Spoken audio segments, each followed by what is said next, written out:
Õnnistatud pühapäeva. Täna olen, nagu näed, siin looduse keskel metsa sees ja loodus annab märku, et on sügis, et loodus nagu sureb. Lehed langevad maasse ja varsti ei ole ühtegi lehte siin puude peal. See viib mõnikord inimene depressiooni, see, et on sügis, enam nii valge ei ole. See ka, kuidas me siin uudistes kogu aeg kuuleme surnutest inimestest, täna nii ja nii palju surnud sellesse või sellesse haigustesse. Umbes iga päev sureb Eestis ka keskmiselt 38 kuni 54 inimest. Sõltub, millisest aastaajast on. See on paratamatu.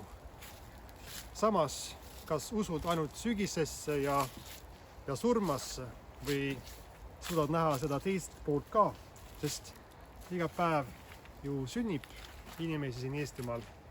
Eelmine aasta oli eriti vähe sünnitamist, siis oli 36, aga siiski iga päeva kohta suht palju, võib-olla see aasta sünnib rohkem.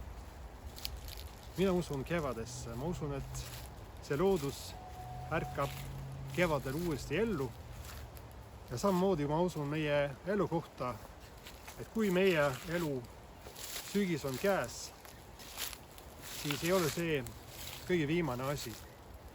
See on üks põhimõtteline või üks põhitõde kristlikus usus, et surm ei ole lõpp või ei pea olema lõpp.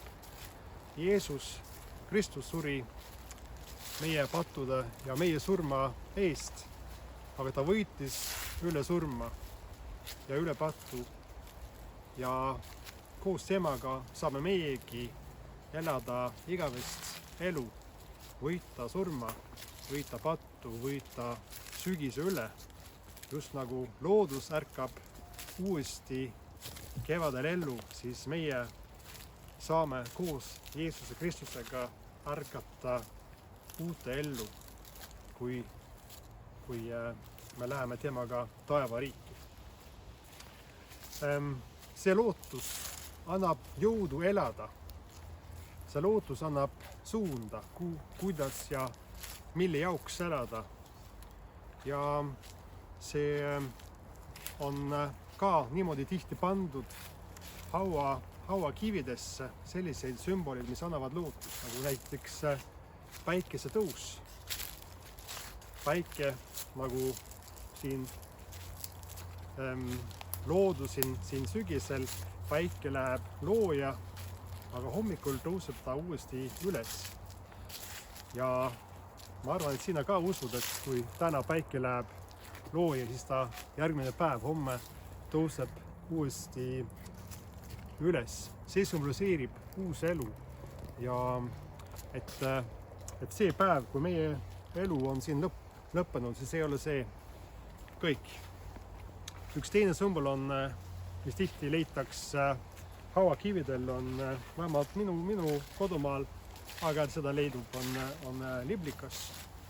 See on ka selline lootuse sümbol, sest teame, et enne kui ta saab liblikaks, ta on tegelikult uss, kes niimoodi ronides saab ringis käia, aga mingil päeval ta läheb kokooni sisse ja jääb sinna mõneks ajaks. Aga kui liblikas tuleb kokoonist jälle välja, siis ta on muutnud liblikaks, ilusaks, väga ilusaks, siis putukaks. Ja see symboliseerib meie uus elu, kuidas võib-olla meie tervis, meie olukord siin selles elus ei ole alati kõige parem. Tunneme ennast võib-olla nagu uss, aga meie kristlik lootus on selles, et see päev, sel päeval saame meie olla täiuslikud ja tervislikud ja ilusad nagu liblikad kõik. Ja see viimane väga oluline kristlik sümbol, mida leitakse hauakividel, millest tahtsin rääkida, on just rist. Võtsin täna ühte krutsifiksi kaasa. Siin on Jeesus riste löödud, see sümboliseerib, et ta on meie patu ja surma eest surnud. Aga tihti leidub hauakividel seda tühja risti ja kuigi võib-olla inimeste jaoks see on tihti pigem selline surma sümbol, lihtsalt niimoodi arvatatakse, siis tegelikult see on elu sümbol, sest see rist on tühi. Kristus seal enam ei ole, sest ta on tõusnud surmast üles. See on võidu sümbol. Kristus võidu sümbol, et elu võidab üle surma. Ja me palvetame. Hea taevane Isa, me täname sind selle võimaluse eest, et meie ei pea mõtlema oma elu kohta, et see on lõpp. Et kõik läheb lõpuks halvasti, vaid sinus meil on lootus. Sinus meil on igavene elu käes. Sina, kes oled öelnud, Issand, mina olen üles tõusmine ja elu, kes minusse usub, see elab isegi, kui ta sureb. Issand, õnnistagu sind ja hoidku sind. Issand, lasku oma paale paista sinu peale, olgu sulle armuline.